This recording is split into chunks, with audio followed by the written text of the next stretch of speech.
Hello everyone, সবাইকে শুভ দুপুর। আশা করি সবাই খুব ভালো আছো। তো আজ আমার ছেলে রোজানা কি খাবে বলে কথা।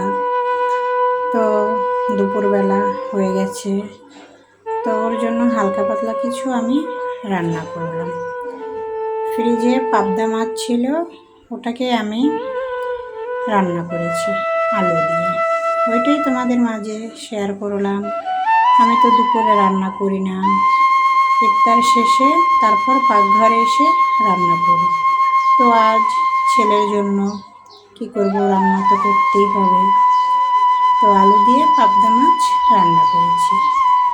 জানি না লবণ হয়েছে কিনা, আমি তো রোজা, আর ছেলেও বাসায় নেই, পড়তে গেছে, তো খেলে বোঝা যাবে।